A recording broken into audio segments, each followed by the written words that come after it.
నంద్యాల జిల్లా కోవెలకుంట్ల మండలం లింగాలలో విగ్రహ ప్రతిష్టాపన మహోత్సవం ఆగిపోయింది. గ్రామంలోని పురాతన రామాలయం, చెన్నకేశ్వర స్వామి, సోమేశ్వర ఆలయాలను 1,14,00,000 వ్యయంతో పునర్నిర్మించారు.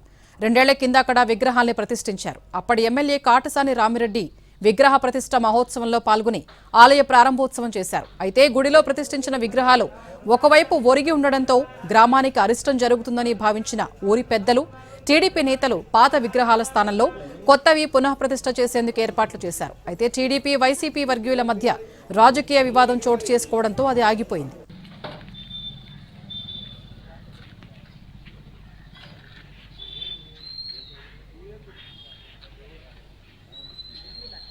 గత ప్రభుత్వం హయాంలో ప్రతిష్ఠించిన విగ్రహాల్ని తొలగించి కొత్తవి పెట్టే విషయంపై లింగాలలోని వైసీపీ నేతలు అభ్యంతరం తెలిపారు.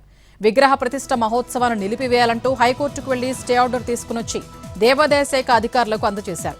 న్యాయస్థానం ఉత్తర్వుల్ని అందుకున్న అధికారులు విగ్రహ ప్రతిష్ఠ వేడుకను నిలిపివేసినట్లు ఆలయానికి కోర్టు నోటీసులు అంటించి తాళం వేశారు. టీడీపీ, వైసీపీ వర్గీయుల మధ్య వివాదం నెలకొనడంతో పోలీసులు భద్రత పెంచారు. గ్రామంలో ఎలాంటి అవాంఛనీయ ఘటనలు చోటు చేసుకోకుండా భారీ ఎత్తున బందోబస్తు ఏర్పాటు చేశారు.